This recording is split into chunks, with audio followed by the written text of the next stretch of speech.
immediately after I sort of insulted the Aryan Brotherhood, which I don't think it's an insult if you are actually like a real like Ku Klux Klan type guy to say the Aryan Brotherhood's like the Ku Klux Klan, because some people in the Aryan Brotherhood are like the Ku Klux Klan.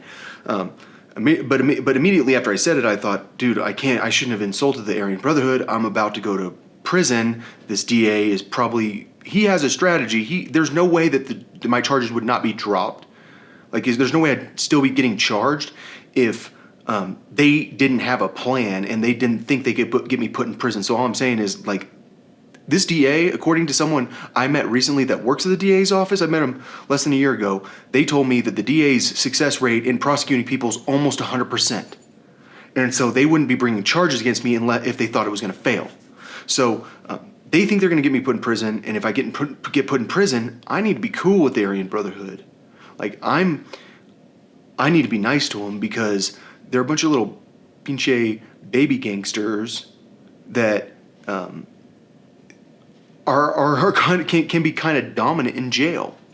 They like someone sees a crown on their neck and they go, oh yeah, you're a high up gangster, and it's like, your tattoos don't say what level you're at. Your tattoos say that you're a part of a crew, and it doesn't actually mean shit. And so what I'm trying to say is, I'm going to have to be friends with the Aryan Brotherhood. And I think that one of the reasons they want me in jail is because they want me to join a gang. They want me to join the Aryan Brotherhood. They want me, or like, what's been very clear is that their strategy has been try to get me in a fight so that I can't get out of jail. It's kind of like try to get me to join the Aryan Brotherhood so that I can't get out of jail. So that the rest of my life, I have to be associated with the Ku Klux Klan. Just like my sister somehow joined. It's like, why in the world would my sister join the Ku Klux Klan? She's like the biggest Democrat in the freaking world. She's a huge liberal. She's the type of person that it doesn't matter who you are. If you have a D next to your name, you get the vote. And so why in the world did my sister want to join the Ku Klux Klan? I don't understand it. And that's why I'm sitting here going, all right, my sister must have flipped, because this sounds like the feds. Because the feds want everyone to be a white supremacist. And I know what you're thinking. You said that you're a white supremacist in the debate. There's a difference.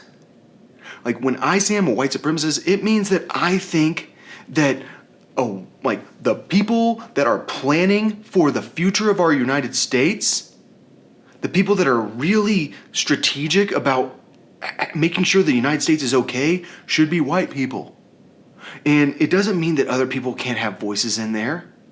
I mean, but what it means is the most creative people are white. And if you don't believe that, then that, in my opinion, you are someone that that has no sense of history. Like, you have no idea, like, the difference between inventions by white people and the inventions by everyone else combined.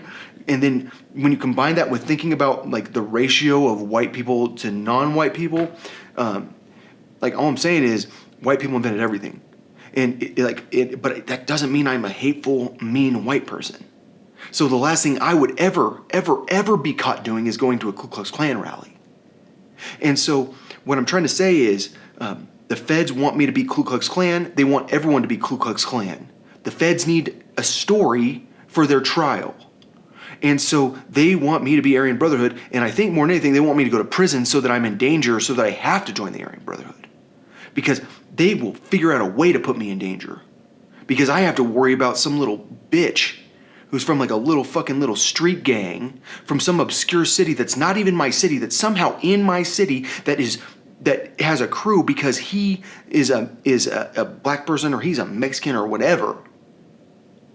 And therefore I need to go associate myself with people that are hateful. And do you think I really want to sit around listening to people talk about how much they hate gays? Do you really think even though now I'm like, not Jewish anymore, do you really think I want to sit there and listen to someone talk about how much they hate Jewish people? Do you think I enjoy listening to someone talk about how all Jewish people should die?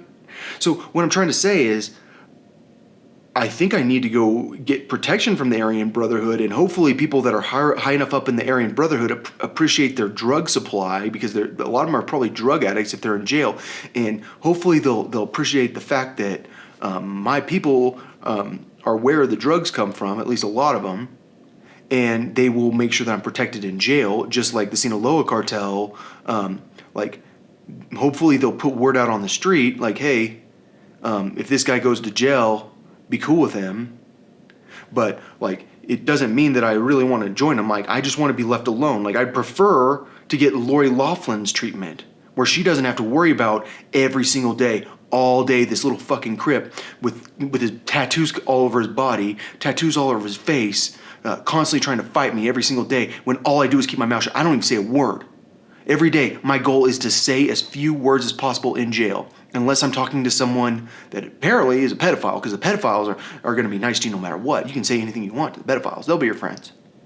But if I'm talking to anybody other than the pedophiles, pretty much, which are, like, tend to be like the well-spoken people, then I need to not say anything. And that's pretty much my strategy, and that was my strategy, but still, every day waking up to the meanest guy in the entire jail being in my jail cell. And all I'm saying is, if there's anything I will never believe, is that the sheriff's department didn't know what cell they were putting me in. Because if you listen to the audio from that entire pod, you know who's the loudest? My cell and the 2 cells over, and they're best friends. And that guy, the big black guy's coming over to my cell, hanging out in my pod, and trying to punk me. And so all I'm saying is, I do have respect for the Aryan Brotherhood. I mean, like, do I have respect for Sinaloa cartel people that terrorize people? Not really, but, like, the thing about the Sinaloa cartel is, in my experience, at least in the United States, they're not super violent, because I'm not seeing San Antonio having very high murder rates. And, I mean, where I'm seeing very high murder rates are, like, Washington, D.C. and Detroit. And, like, I don't know where exactly the murder rates are super high. I think Chicago's having pretty high murder rates. So, like, I'm just saying, like, the reason I have respect for them is because they're good enough at business that they don't have to murder people all the time, that they can stay low key. But I'm not going to have respect for you if you're not doing business properly, which means you're not keeping your mouth shut. And so, generally, I'm not hearing about the Aryan Brotherhood every day in the news murdering people. So, yeah, I have respect for them as long as they're not super hateful.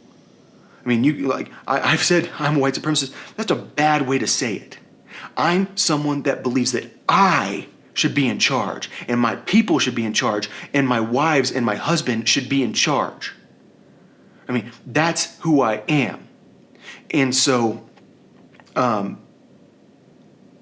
I do need protection from the Aryan Brotherhood, because I feel like there's no way this DA would still have this case going if they didn't think they could win.